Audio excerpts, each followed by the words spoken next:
Good morning વિદ્યાર્થી મિત્રો.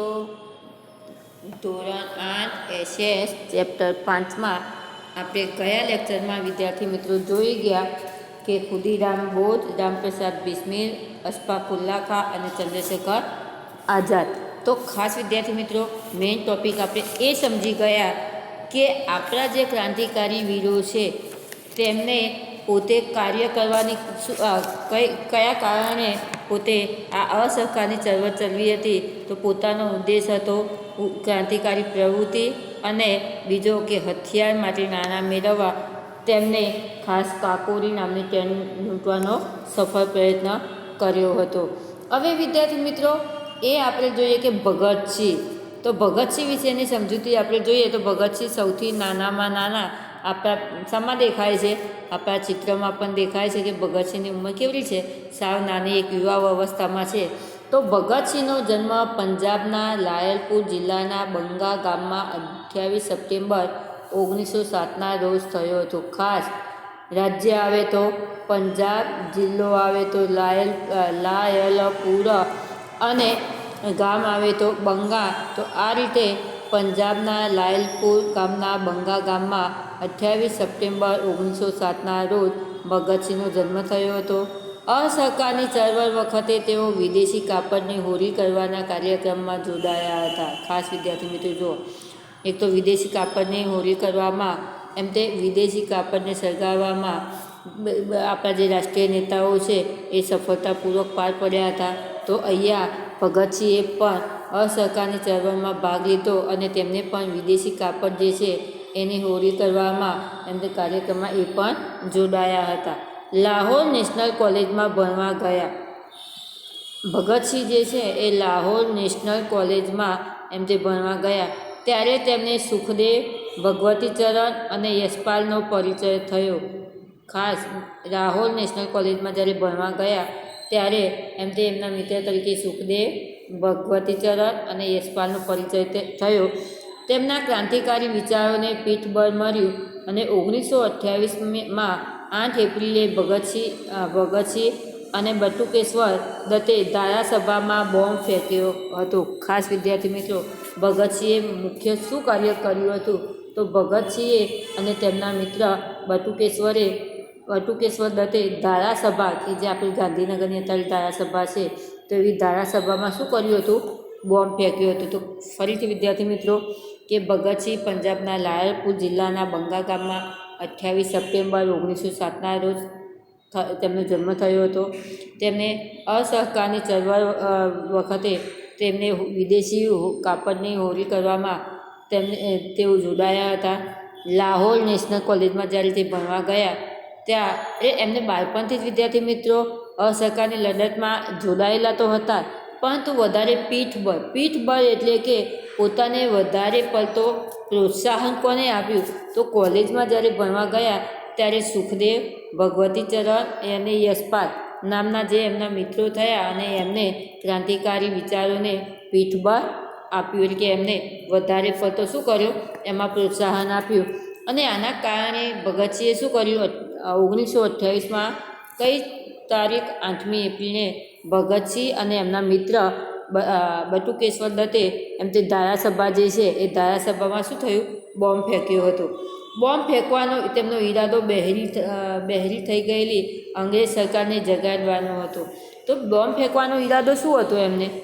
પોતાને અંગ્રેજ સરકારને આ બોમ્બ એમ તે ધારાસભામાં બોમ્બ શા માટે ભગતસિંહે ફેંક્યો? તો એમ તે બોમ્બ ફેંકવાના કારણે એમ તે જે બહેરી થઈ ગયેલી એટલે કે શું છે કે અંગ્રેજ સરકાર જે આપણો ભારત દેશ છે અને ભારત દેશ ઉપર જે અત્યાચાર ગુજારી રહેલી છે એમને વારંવાર કહેવા છતાં તે સાંભળતી ન હતી. તો આને જગાડવા માટે એમને શું કર્યું હતું? અંગ્રેજ સરકાર સામે ઝઝૂમ્યા અને શું કરે છે? એમના ધારાસભામાં બોમ્બ ફેંકે છે. તેઓ ઈચ્છતા તો બોમ્બ ફેંકી ભાગી શકતા હતા, પણ તેમને તે જગ્યા પર ઊભા રહી સૂત્રોચ્ચાર કર્યો. તેમ તે એ જો ઈચ્છે તો આપણે કેમ કે કાર્ય કરી અને સીધા ભાગી જઈએ છીએ, બરાબર? કોકને કંઈક પથ્થર મારવો હોય તો પથ્થર મારીને ઊભા રહીએ છીએ, ખરા? ના. કંઈ કાર્ય કર્યું હોય એવું કોઈની સામે ઝઘડ્યા હોય તો ઝઘડીને શું કરીએ છીએ? ભાગી જઈએ છીએ. તો અહીંયા ભગતસિંહ જે છે એ શું કરે તો એમ તે ઈચ્છે તો એમ તે બોમ્બ ફેંકીને ભાગી શકતા હતા, પરંતુ એમને શું કર્યું, તેઓ ઈચ્છતા તો બોમ્બ ફેંકીને ભાગી શકતા હતા, પણ તેમને તે જગ્યા ઉપર ઊભા રહી અને સૂત્રોચ્ચાર કર્યો. એમને ત્યાં જગ્યા ઉપર ઊભા રહીને સૂત્રોચ્ચાર એટલે કે એમને સૂત્રો ઉચ્ચાર્યા. કયા ઉચ્ચાર્યા? ઇન્કલાબ જિંદાબાદ, સામ્રાજ્યવાદ કા નાશ હો, દુનિયા કે મજદૂરો કો એક હો. જો શું કહે છે? ઇન્કલાબ જિંદાબાદ, કારણ કે અત્યારનું સૂત્ર છે ઇન્કલાબ જિંદાબાદ, સામ્રાજ્યવાદ કા નાશ હો. સામ્રાજ્યવાદ એટલે કે જે બ્રિટિશ સરકારનું સામ્રાજ્ય છે એનું શું થઈ જવું જોઈએ? નાશ થઈ જવું જોઈએ. દુનિયા કે મજદૂરો એક હો. દુનિયા કે મજદૂરો, એ તો માત્ર એકની વાત નથી કરવામાં આવી, દુનિયાની. એમ તે જે દુનિયાના જેટલા એમ તે મજદૂરો છે કે જે મધ્યમ વર્ગ છે, અને એ આ રીતે લોકોથી શોષાય છે, તો આના કારણે એમ તે જે મજદૂર વર્ગ છે એ એમ તે એક થાય અને આ રીતે જે આપણા ઉપર શોષણ અને અત્યાચાર થાય છે એનો આપણે શું કરવું જોઈએ? સામનો કરવો જોઈએ. ક્રાંતિનો સંદેશ આપતી પત્રિકાઓ ફેંકી હવામાં ગોળીબાર કર્યો. શું કહે છે? ક્રાંતિનો સંદેશ આપતી પત્રિકાઓ ફેંકી હવામાં ગોળીબાર કર્યો અને શાંતિપૂર્વક આત્મસમર્પણ કરી લીધું. લાલા લજપતરાયના અવસાનનો બદલો લેવા થયેલા અંગ્રેજ અફસરને સોન્ડર્સના ખૂન કેસમાં ભગતસિંહ, સુખદેવ અને રાજગુરુ ઉપર કેસ ચાલ્યો. કેસના ચુકાદામાં ત્રણેય મિત્રોને ફાંસીની સજા થઈ. 23 માર્ચ 1931ના રોજ તેમને ફાંસી આપવામાં આવી હતી. તો શું કહે છે? ક્રાંતિકારીનો સંદેશ આપતી પત્રિકાઓ ફેંકી. એમ તે ક્રાંતિકારીનો સંદેશ દેશમાં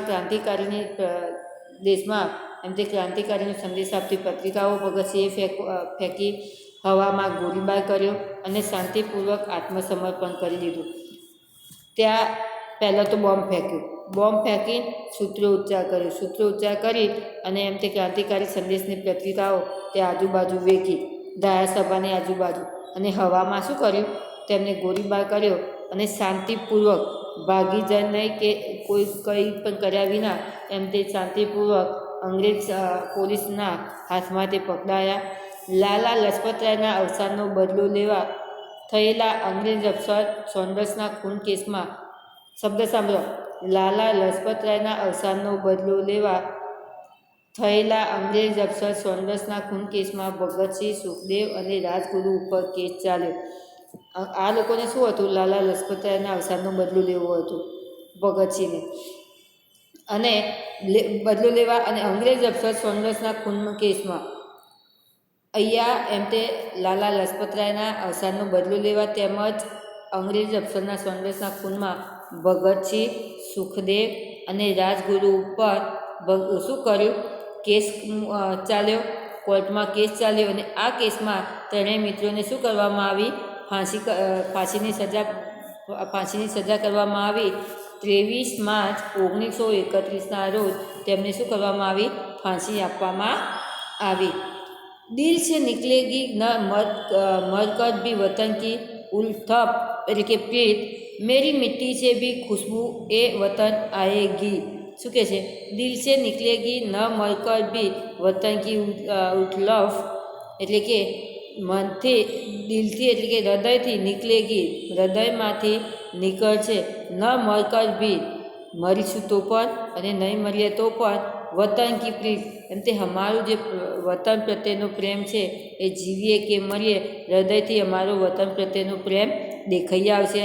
મેરી મિટ્ટી સે ભી ખુશ્બુ, મારી મિટ્ટી એટલે કે માટી, મારી વતનની જે માટી છે એની ખુશ્બુ સદાય રહેશે અને એ વતન આએગી અને એમ તે એ વતન અમે તને સ્વતંત્ર કરીને જંપીશું. ભગતસિંહની ફાંસીની સજા થઈ ન હોત તો આઝાદીના જંગમમાં એમની શું ભૂમિકા હોત? આપણને એમ પ્રશ્ન કરે છે કે ભગતસિંહની ફાંસીની સજા ન થઈ હોત તો એમની શું ભૂમિકા હોત? તો એમને વિદ્યાર્થી મિત્રો પહેલી તો ભૂમિકા આપણને બતાવી દીધી કે ધારાસભામાં બોમ્બ ફેંકવાની અને બોમ્બ ફેંક્યાની સાથે સાથે દેશમાં કાપડની હોરી કરવાની, વિદેશી કાપડની હોરી કરવાની. એ સિવાય કે પોતે એક એટલા નાની ઉંમરમાં એટલા બળવાન હતા કે એ કોઈનાથી ડરતા હતા નહીં, અને જો ધારે તો આ બોમ્બ ફેંકી અને ભાગી શકતા હતા, પરંતુ બોમ્બ ફેંકી અને ત્યાં ઊભા રહી અને સૂત્રોચ્ચાર કરે છે. તો આ ઉપરથી કહી શકાય કે ભગતસિંહ ખરેખર ક્રાંતિકારી વીરોમાં નાની બાળપણમાં એમ તરીકે નાની ઉંમરમાં સૌથી મુખ્ય ગણાય છે. હવે શ્યામજી કૃષ્ણ વર્મા. વિદેશોમાં ક્રાંતિકારી પ્રવૃત્તિની શરૂઆત કરનાર શ્યામજી કૃષ્ણ વર્માનો જન્મ ઈસવીસન 1857ની 4 ઓક્ટોબરે કચ્છના માંડવી ગામે થયો હતો, એટલે કે ગુજરાતના હતા. વિદેશમાં આ શું આવે છે? વિદેશમાં બતાવે છે કે વિદેશોમાં ક્રાંતિકારી પ્રવૃત્તિની શરૂઆત કરનાર. આ બધા આપણા ભારતમાં ક્રાંતિકારી પ્રવૃત્તિ કરે છે, આ વિદેશમાં બેઠા બેઠા એમ તે ક્રાંતિકારી પ્રવૃત્તિ કરે છે. કોણ? શ્યામજી કૃષ્ણ વર્મા. તો વિદેશોમાં ક્રાંતિકારી પ્રવૃત્તિની સૌ પ્રથમ શરૂઆત કરનાર શ્યામજી કૃષ્ણ વર્મા હતા. તેમનો જન્મ 1857ની 4 ઓક્ટોબરે કચ્છના માંડવી ગામે થયો હતો. તેઓ કેમ્બ્રિજ યુનિવર્સિટીમાં સ્નાતક થયા હતા.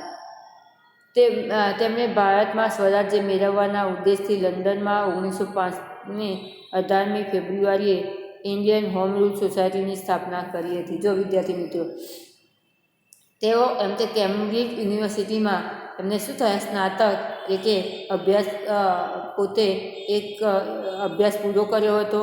એમને ભારતમાં સ્વરાજ્ય મેળવવા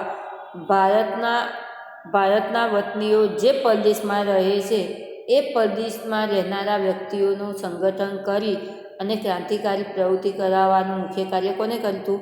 તેમને કર્યું હતું. અને 1905ની 18મી ફેબ્રુઆરીએ ઇન્ડિયન હોમ રૂલ, કારણ કે આપણે ઇન્ડિયન હોમ રૂલ વિદ્યાર્થી મિત્રો જોઈ ગયા, આગલા ચેપ્ટરમાં ઇન્ડિયન હોમ રૂલ જોઈ ગયા. તો આ ઇન્ડિયન હોમ રૂલ જે છે એની સ્થાપના કોને કરી હતી? શ્યામજી કૃષ્ણ વર્માએ કરી હતી. હા, લાલા લજપતરાયે તો કરી જ હતી, પરંતુ એમની સાથે નેતાઓમાં શ્યામજી કૃષ્ણ વર્મા પણ હતા. સંસ્થાનું કાર્યાલય ઇન્ડિયા હાઉસ નામે મકાનમાં રાખવામાં આવ્યું હતું. એમ તે જે ઇન્ડિયન હોમ રૂલની સોસાયટીની સ્થાપના કરી, સોસાયટી એક વિદ્યાર્થી મિત્રો આવી સોસાયટી નહીં, પરંતુ એક સંસ્થા, ઇન્ડિયન હોમ રૂલ સોસાયટી, એટલે કે એક ઇન્ડિયન હોમ રૂલની સંસ્થા નામ આપવામાં આવ્યું. અને એ સંસ્થા સ્થાપી અને આપણા જે ભારતીયો વિદેશમાં રહે છે એ વિદેશમાં રહેવાવાળા ભારતીયોને શું કરવામાં આવ્યા? ભારતીયોને એક કરવામાં આવ્યા, એકતા બતાવવામાં આવી.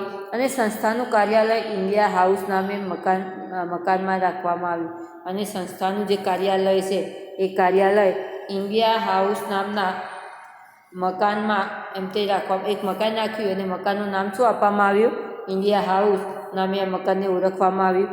આ સંસ્થાના પ્રચાર માટે તેમને ઇન્ડિયન સોશિયોલોજિસ્ટ નામનું સામાયિક શરૂ કર્યું. એમ તે આ સંસ્થા જે છે ઇન્ડિયન હોમ રૂલ સોસાયટીની, એમની બધાને ખ્યાલ ના આવે તો આ સંસ્થાનો પ્રચાર કરવા માટે, ઇન્ડિયન હોમ રૂલ સોસાયટીની સંસ્થાનો પ્રચાર કરવા માટે એમને ઇન્ડિયન સોશિયોલોજિસ્ટ નામનું શું કર્યું? એક સામાયિક, એટલે કે એક પુસ્તક બહાર પાડવામાં આવ્યું, એટલે કે મેગેઝિન જે આપણે કહીએ તે એમ તે બહાર પાડવામાં આવ્યું. શ્યામજી કૃષ્ણ વર્માને ક્રાંતિકારી પ્રવૃત્તિઓ ચલાવવામાં વિનાયક સાવરકર, હરદયાલ, મદનલાલ ઠીંગરા, સરદારસિંહ રાણા તથા મેડમ કામા જેવા ક્રાંતિકારીઓનો સાથ મળ્યો હતો. ખાસ વિદ્યાર્થી મિત્રો, શ્યામજી કૃષ્ણ વર્માને ક્રાંતિકારી પ્રવૃત્તિઓ ચલાવવામાં કોને કોને સાથ આપ્યો હતો? તમારી પ્રશ્ન આવે તો શ્યામજી કૃષ્ણ વર્માને ક્રાંતિકારી પ્રવૃત્તિ ચલાવવામાં વિનાયક સાવરકર, હરદયાલ, મદનલાલ ઠીંગરા, અટક છે, સરદારસિંહ રાણા અને મેડમ કામા જેવા ક્રાંતિકારીઓએ શું કર્યો હતો? સાથ આપ્યો હતો. તેમને ભારતીયો માટે શિષ્યવૃત્તિની વ્યવસ્થા કરી હતી. તો શ્યામજી કૃષ્ણ વર્મા છે એ ભારતીયો, આપણા જે ભારતીય વિદ્યાર્થીઓ છે એ વિદેશમાં ભણવા માટે ગયા હોય તેમને શિષ્યવૃત્તિ આપવા માટેની વ્યવસ્થા પણ શ્યામજી કૃષ્ણ વર્માને કરી હતી. કે પૈસા, આપણે કેમ શિષ્યવૃત્તિમાં પૈસા મળે છે એવી શિષ્યવૃત્તિના પૈસા આપવા માટે પણ એમ તે શામજી કૃષ્ણ વર્માએ શું કરી હતી? વ્યવસ્થા કરી હતી. ઈસવીસન 1909માં લંડનમાં ટ્રાફાલ્ગર સ્ક્વેર ખાતે ભર બજારે મદનલાલ થીંગરાએ વિલિયમ વાયલીને ગોળીથી વીંધીને હત્યા કરી. તેથી થીંગરાને ફાંસી આપવામાં આવી હતી. જો મદનલાલ જે થીંગરા છે એમને શું કર્યું કે 1909માં લંડનમાં ટ્રાફાલ્ગર સ્ક્વેર ખાતે, આ સ્થળ છે વિદ્યાર્થી મિત્રો, ટ્રાફાલ્ગર સ્ક્વેર ખાતે ભર બજારમાં, કારણ કે કયો દેશ છે? લંડન. સ્થળ બતાવ્યું હતું ટ્રાફાલ્ગર સ્ક્વેર અને ભર બજારમાં. તો ભર બજારમાં મદનલાલ થીંગરાએ શું કર્યું? વિલિયમ વાયલી નામનો જે બ્રિટિશ અધિકારી હતો એને શું કર્યો? ગોળીથી વીંધી નાખ્યો અને ભર બજારમાં એમની શું કરવામાં આવી? વિલિયમ વાયલીની હત્યા કરવામાં આવી. તેથી થીંગરાને શું કરવામાં આવ્યું? ફાંસીની સજા આપવામાં આવી. લંડનમાં રહેવું સલામત ન લાગતા શામજી કૃષ્ણ વર્મા પેરિસ ગયા. જો હવે લંડનમાં એમને ખબર પડી કે લંડનમાં રહી અને દેશ માટે આપણે અસહકારની ચળવળ નહીં કરી શકીએ, તો આના કારણે શામજી કૃષ્ણ વર્મા છે એ લંડનથી ક્યાં જાય છે? પેરિસ ગયા. થોડા સમય પેરિસથી સ્વિટ્ઝરલેન્ડ ગયા અને ઈસવીસન 1930માં તેમનું અવસાન થયું. એમ તે ઈસવીસન 1930માં શું થયું? શામજી કૃષ્ણ વર્માનું અવસાન થયું. તેમના પત્ની ભાનુમતી ઈસવીસન 1933માં મૃત્યુ પામ્યા. તો ખાસ કરીને વિદ્યાર્થી મિત્રો અહીંયા કોઈના પત્ની બતાવવામાં નથી આવ્યા, માત્ર અહીંયા શામજી કૃષ્ણ વર્માના જ પત્ની બતાવવામાં આવ્યા છે. તો શામજી કૃષ્ણ વર્મા વિદેશમાં રહીને જ એમ તે અસહકારની ચળવળ શરૂ કરી હતી. એમને ઇન્ડિયન હોમ રૂલની સ્થાપના સૌ પ્રથમ કરી હતી અને એમાં એમ તે ઇન્ડિયા હાઉસ નામના મકાનમાં રહી અને તેમને ઇન્ડિયન સોશિયોલોજિસ્ટ નામનું પુસ્તક સામાયિક પૂરું પાડી અને ભારતીયોને એક કરી અને આંદોલન કરવાનું શરૂ કર્યું. શામજી કૃષ્ણ વર્માના મિત્રો વિનય સાવરકર, હરદયાલ, મદનસિંહ થીંગરા, સરદાર રાણા અને મેડમ કામા જેવા ક્રાંતિકારીઓએ તેમને સાથ આપ્યો હતો. 1909માં લંડનમાં ટ્રાફાલ્ગર સ્ક્વેર ખાતે ભર બજારે મદનલાલ થીંગરાને એમ તે વિલિયમ વાયલીને ગોળીથી વીંધી નાખ્યા. તેથી તેમને શું કરવામાં આવ્યું? ફાંસી આપવામાં આવી. લંડનમાં રહેવું શામજી કૃષ્ણ વર્માને સલામત ન લાગતા તો તે ત્યાંથી પેરિસ ગયા. પેરિસથી થોડા સમય બાદ તે સ્વિટ્ઝરલેન્ડ ગયા અને સ્વિટ્ઝરલેન્ડમાં 1930માં તેમનું મૃત્યુ થયું અને તેમના પત્ની એમ તે ભાનુમતી જે છે એમનું 1933માં મૃત્યુ પામ્યા. મહાન દેશભક્ત શામજી કૃષ્ણ વર્મા અને તેમના પત્ની ભાનુમતીના અસ્થિ 4 સપ્ટેમ્બર 2003ના રોજ ભારતમાં લાવી તેમના વતન માંડવી કચ્છમાં ભારે સન્માનપૂર્વક સ્થાપિત કરાયા હતા. તેમના અસ્થિની ગુજરાતમાં વીરાંજલિ યાત્રા કાઢવામાં આવી હતી. ખાસ વિદ્યાર્થી મિત્રો જાણવા જેવું કે 1930માં એ એક્સપાયર થઈ ગયેલા હતા અને એમના જે અસ્થિ, એટલે આપણે નથી કહેતા કોઈ એક્સપાયર થઈ ગયા તો એને હરાવવા માટે નદી કિનારે જતા હોઈએ છે પધરાવવા માટે, તો એમના જે અસ્થિ છે એ 4 સપ્ટેમ્બર, હમણાંની જ વાત કરવામાં આવે તો 4 સપ્ટેમ્બર 2003ના રોજ એમ તે એમને ક્યાં લાવવામાં આવ્યા હતા? એમના અસ્થિ એમ તે પરદેશથી ભારતમાં લાવવામાં આવ્યા હતા અને એમનું વતન જે માંડવી છે તો માંડવીમાં લાવી એમને શું કર્યા? સન્માનપૂર્વક સ્થાપના કરી અને તેમના અસ્થિ ગુજરાતમાં વીરાંજલિની શું કરવામાં આવી? યાત્રા કાઢવામાં આવી હતી. એમ તે ગુજરાતમાં શામજી કૃષ્ણ વર્મા અને તેમના પત્ની ભાનુમતીના બંનેના એમ તે અસ્થિ જે છે એમને અહીંયા આપણા ભારતમાં લાવી 4 સપ્ટેમ્બર 2003ના રોજ એમની શોભાયાત્રા વીરાંજલિની યાત્રા કાઢી અને એમને શું કરવામાં આવ્યા હતા? ત્યાં પધરાવવામાં આવ્યા હતા. હવે મેડમ કામાનો જન્મ 24 સપ્ટેમ્બર 1861ના રોજ મુંબઈમાં થયો હતો. ઈસવીસન 1902થી 1907 સુધી મેડમ કામા ઇંગ્લેન્ડમાં રહ્યા હતા. ખાસ વિદ્યાર્થી મિત્રો સમજવા જેવું છે કે જન્મ ક્યાં થયો હતો? મુંબઈમાં. અને મોટા ક્યાં થયા વધારે? એમ તે 1902થી 1907 સુધી મેડમ કામા ઇંગ્લેન્ડમાં રહ્યા હતા.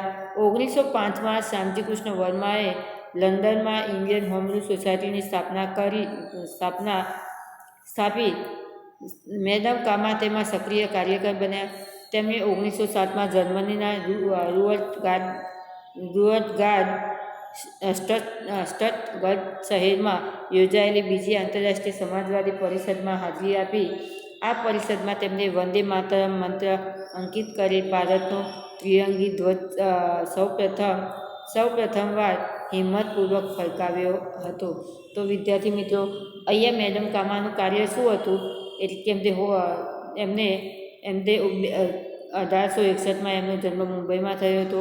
1902થી 1907 સુધી મેડમ કામા ક્યાં રહ્યા હતા? ઇંગ્લેન્ડમાં રહ્યા હતા. અને 5મા શ્યામજી કૃષ્ણ વર્માએ જે લંડનમાં ઇન્ડિયન હોમ રૂલ સોસાયટીની સ્થાપના કરી, તો એમાં મેડમે શું કર્યું? સક્રિય કાર્યકર તરીકે, ખાસ મુખ્ય કાર્યકર તરીકે મેડમ કામા ઇન્ડિયન હોમ રૂલ સોસાયટીની સ્થાપનામાં ભાગ ભજવ્યો હતો.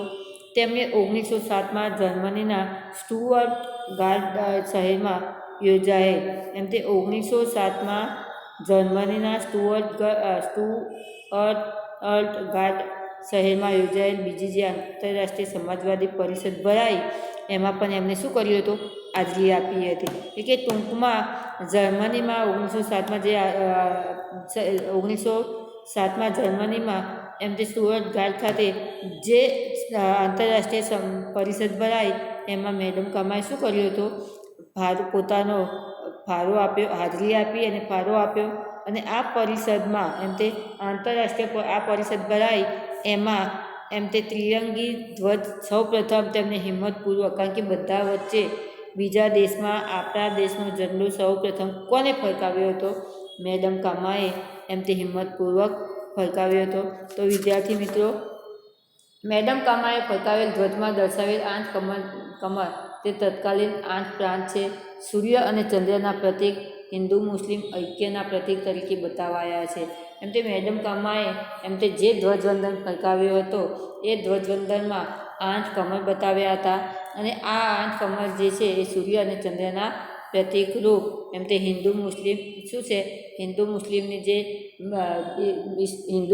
જે પ્રજા છે એ ઐક્ય એટલે એકતાના પ્રતીકરૂપ આ 8 કમરનો ઝંડો ફરકાવ્યો હતો. તો વિદ્યાર્થી મિત્રો, અહીંયા આપણું આ ચેપ્ટર ભારતમાં ક્રાંતિકારી વીરો એ ચેપ્ટર પૂરું થાય છે. તમને લેક્ચર દ્વારા પ્રશ્નો તો મોકલવામાં આવે છે, પરંતુ સાથે સાથે તમારે સ્વાધ્યાય પણ લખવાનું છે. પરંતુ વિદ્યાર્થી મિત્રો, એટલું જરૂર કહીશ કે તમારા આ જે એસએસના ટોપિકો છે એ માત્ર પરીક્ષા પૂરતા જ નહીં, પરંતુ જીકેમાં પણ આગળ મોટા થાવ અને જ્યારે જોબ કરવામાં આવે એ વખતે એક્ઝામ લેવામાં આવે છે, એ વખતે વિદ્યાર્થી મિત્રો આવા એસએસના અને સાયન્સના ટોપિકો ઘણા વધારે પૂછાતા હોય છે. તો એસએસના વિદ્યાર્થી મિત્રો વધારે તો એસએસ ખરેખર તમારા માટે નોલેજમાં સૌથી મહત્ત્વનો ફાળો આપે છે. તો માત્ર લખવા ખાતર લખી નહીં, પરંતુ તમારી બુક જે છે એની અંદરથી વાંચી અને તમે મનમાં ઉતારી અને તમારું જીકે વધારો, એટલી જ આશા. સ્વાધ્યાય જરૂર લખવું. ધન્યવાદ.